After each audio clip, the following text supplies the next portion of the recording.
jot nañ ko am en termes d'acquis de liberté et de la démocratie ici au Sénégal tey jii bu ñu demaatee ba tey jii manifester boo defee sa déclaration on peut encore une fois rappeler contexte bi ñu nekk mais tey jii gis nañu comme ni ko professeur waxee jigéen ñi nga xamante ni jàpp nañ leen ñu rappeler ko mooy jigéen ñi nga xamante ni dañ doon soutenir Ousmane Sonko tey jii ñu am retour de parquet depuis vendredi lañ leen jàpp série d'arrestations gis nañ ko fii tey jii factuellement tey jii yow lan mooy symboliser le recul des libertés au Sénégal.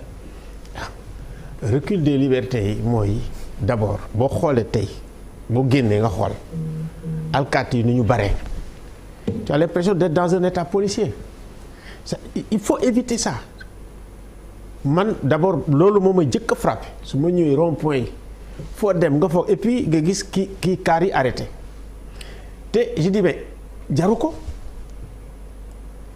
ko xam nga violence c'est-à-dire que violence symbolique bi mooy d'abord loolu ngay gis mu excité ñin ñi préparé mel ni da nga teg guerre dama lay expliquer par exemple Casamance parce que bi ma jógee tugal ñëw en 81 boobu affaire baa ngi doog a commencé mu ñëw boo gisee boo rombee yow xam nga Casamance boo ñëwee ba fii kii nekk nu mu tuddati boo passé pont bi nga gis gars yi ak fetal yi bal yi laa ilaaha illa boo demee port bi mos nañ dem port rek gars yi allumé ñi nii lañ def mais après ils l'ont enlevé c'est-à-dire que tu installes la guerre soo indee matériau boobu aussi tu installes tout de suite tu fais une sécurité d'État.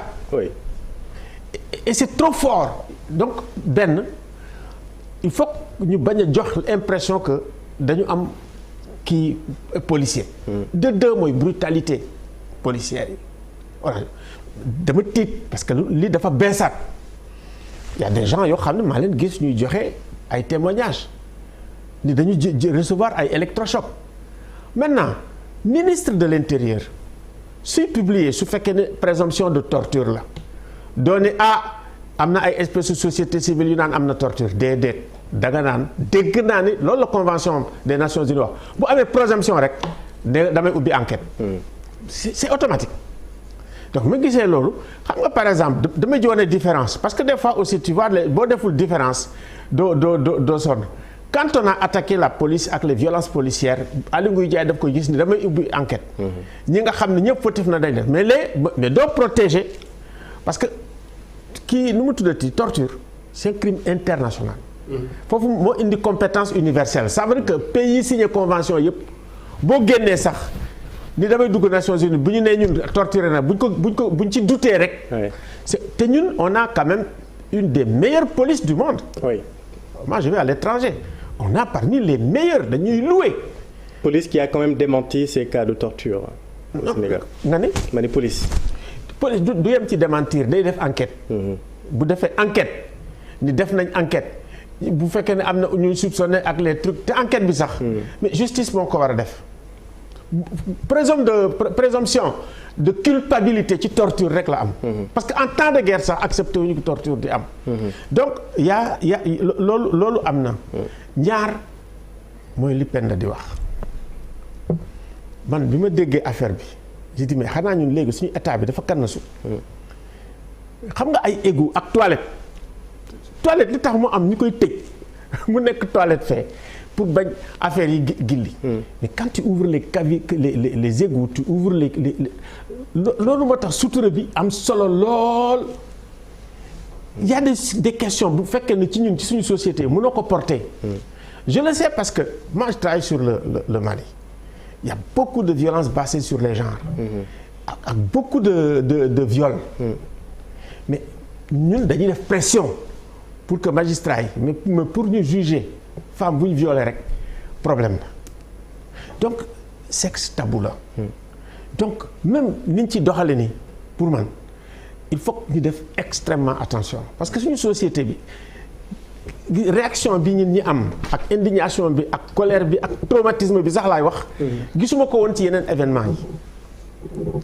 je me suis dit il y a quelque chose yoo xam ne même boo jëlee dans le Coran sax ak l'islam ñu dellu si waat si dañu ni léeg-léeg du fekkee ne dëgg day indi fitna fitna moom doy li nga xam ne moom la ñuy moytu. daf ñu installé nag ci fitna. te dëgg bu naree indi fitna sax da ngay seet nan nga koy nan ngay liggéeyee pour que effectivement mu bañ a ba pare tamit ma yokk ci lenn. suñu justice du Sénégal rek mais la plupart de nos justices africaines francophones amuñu capacité bu fekkee ne am na un opposant bu ñu jugé ñu jox ko dëgg. ce qui fait que aussi man dañu war a def sax Nations Unies benn kii sur ça rien que sur ça sur toute l'Afrique.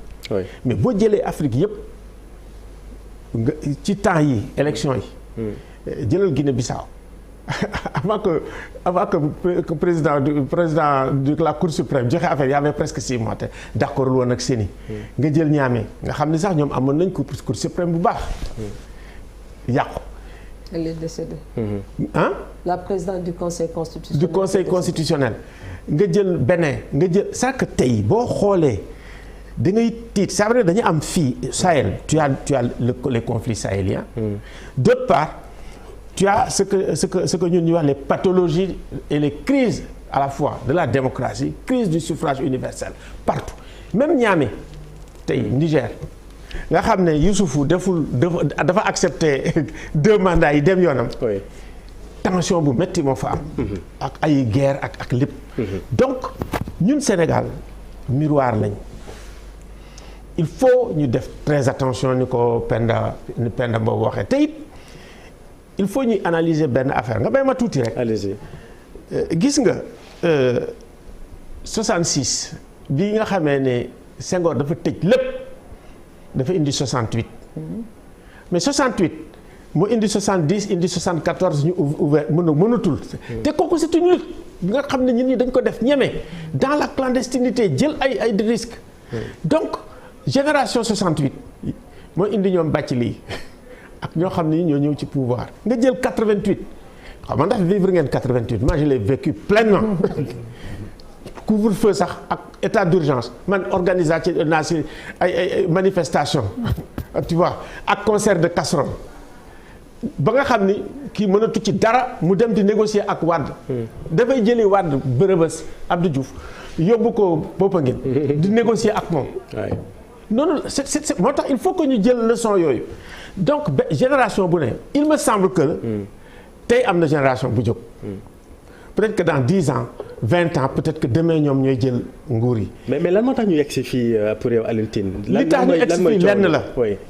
en réalité Sénégal je me dis depuis à peu près 2005 yow on a fait ensemble le pacte républicain. ci lañ ñëw ne attention. ça ne va pas il faut ñu changer suñu institution yi parce que mënatul doxati. 2009 c'était les assises.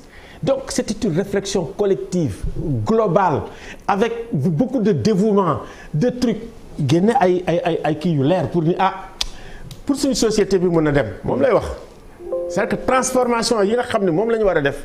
pour ñu dem defuñ ko looloo ñu rattrapé.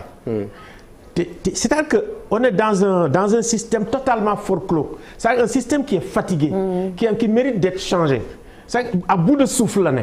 su ne à bout de souffle nag doo xam da ngay colmater fii di colmater du loolu. mais en même temps loolu lañ doon wax ba ñu def assise nationale. te lii muy wax tey jii yaa ngi wax mais ñun suñu bopp ñu ngi travailler sur repenser l'état de droit et les transitions démocratiques. Très bien. Parce que les transitions de 90 gi ni xalaatatuñu waat. lan la indi lan mooy problème yi te transition yëpp. boo xoolee dañuy ñëw à partir de 2010 rechute. ñi nga xam ne ñoo ñëw 2010. 2020 2021 dañu delloo gannaaw ñoom ñëpp boo jëlee muy ñoom dans les années 98 2000 on se battait pour Alpha Condé. On se battait pour Alassane Ouattara. On se battait etc. pour Wade. Donc à partir de 2010 dañu bëgg dellu gannaaw mais en même temps am na benn révélateur bu ñëw. C'est vrai que ci période 2000 il y a une espèce d'explosion de ressources minérales te ressources yi. intérêt bi du peuple bi rek la intéressé. mais les multinationales. les puissances étrangères. et puis ngeen baal ma ak la France est un pays en déclin du man maa ko wax c'est Jacques Attali. et la France compte sur les ressources africaines. Ouais, c'est ça. et surtout ñoom ñëpp ils se font beaucoup de blé ici donc ñi gouverner ils sont pas indifférents et c'est normal seen intérêt la ñuy xool. ils sont pas indifférents c'est-à-dire. xanaa tu n'as pas entendu l'histoire de kii comment il s'appelle encore Bolloré. oui. avec le Togo avec la Guinée du man maa ko wax dafa ñëw ni man dama corrompre ni juge bi dimbale ma man damay fay mais bu mu jëm kaw nañ ko kii juge bi ni ko déedéet te ak ay président africain la. du ay lu révélation yu may def lu am la. mais il me semble que loolu nag dañ ci war a jàng ñun tam ça veut dire que suñu alal. ak nit ñi suñu doxalin du ñun rek la intéressé na ñeneen du ñooñu rek de mais dama ci yokk jihadiste yi bu ñuy gis ñuy xeex. di xuloo suñu institution di nasax ñu frotté wu les mains seet ñun nam la ñuy duggee donc nous avons intérêt ñun africains yi sénégalais yi ne benn juste ci exemple boobu muy joxe da ngay gis ni problème institution yi lay posé parce que ci cadre muy joxe nii justice su dëkku Bolloré moo ko teg daan yooyu exactement France pourtant ci pays ya mu xewee est-ce que institution yi judiciaires yi jóg nañu pour leeral ko c'est-à-dire loolu lañ mënula comprendre lu tax duñu sentir concerné ci li nga xam ne ni moom la ñu moomal suñu bopp voilà. Abdou Aziz Diop dégg nga kàddu yi nga xamante ni jot na fi yëkkati notamment ci wàllu liberté yi mais bu fekkente ni encore une fois ñu contextualiser waat ci tolluwaayu mbas mi moo taxoon ñu jël yenn décisions yi mais bu ñu demee ba tey jii ñu am perception wu recul des libertés est-ce que kon foofu ban njàngat nga ci mën a am ci loolu. waaw. perception recul des libertés kenn mënu ko bañ perception bi laa wax. perception nag doo yem rek ci perception il faut nga gas ko. waaw maanaam ni nga ko gisee nii ci njëlbeen gi. ñëpp daanaka am nañ ko. ba ci ñi féete sax ci nguur gi am nañu perception ci ni sénégalais yi ñi ëpp ci ñoom tey boo leen waxee ndax. liberté dafa dellu gannaaw wala dellu gannaaw ñu ni liberté sooxe na. kooku perception la gis-gis la ndax xumbeel dafa am te kenn xamul xumbeel bi lu ko waral. dafa am sànq lu Ablaye wax lu am solo mooy daf ko jaaxal réewum teraanga mënatoo fee dégg baat bu jib bu teggine. mag mu baax dafa def ni jaamu yàlla. dana yóbbu ajjana jaamu yàlla waaye du ko wan yàlla ñu ne ko lu koy wan yàlla mu ni teggin Cheikh Ahmed Tidiane Al Maktoum moo ko wax nee na teggin mooy wan jaamu yàlla yàlla waaye jaamu yàlla mën na ko yóbbu ajjana waaye du ko wan yàlla mais teggin moo ko koy wan.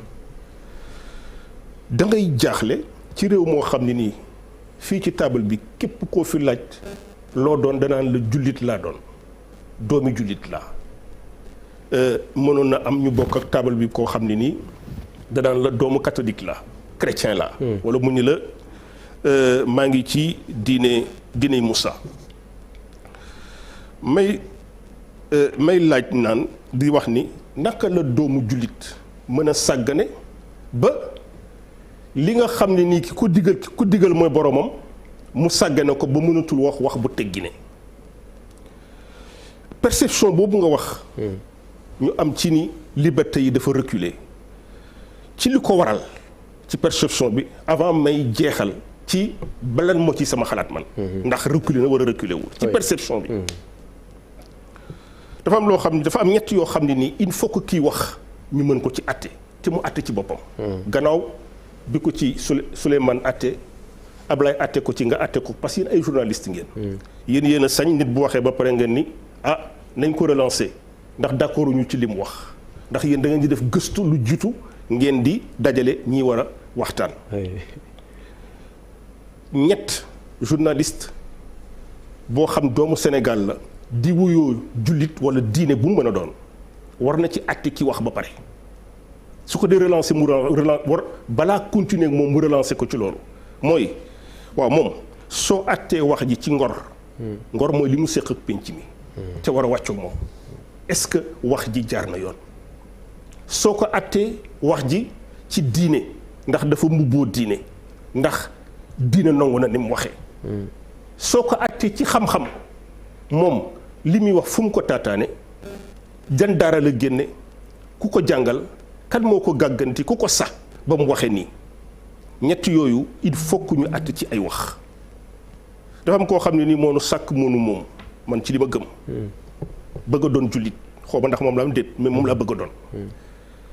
dafa wax ilayhi yashadu kalimu tayyib wal xamalu saalihu yarfahuhu yàlla mooy wax de moo ni wax jekk ga mu jekk ak sell ga mu sell ak xalaat bu rafet ba ko lal du tax mu agsi ci man yàlla xoolal yàlla ni mu exigeant yi gis nga yàlla fi mu yóbbu doomu aadama ak ni mu ko fonkee moo tax mu wax ko loolu dañu ko wax bi nga wax sell na jaar na yoon xalaat bu rafet moo ko lal kenn amul lu muy diingat ci wax ji waaye agsigul taxul mu agsi ci man jaam bi ni ko nag kañ lay agsi ci man yàlla ni wax ba rafet ga jaar ga yoon ak xalaat bu rafet ba ko lal du tax mu agsi ci man du agsi ci man lu dul nga wutal ko programme mu lal ci jëf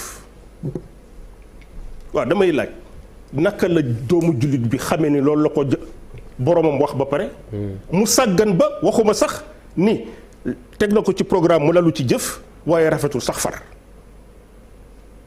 loolu lu yéeme la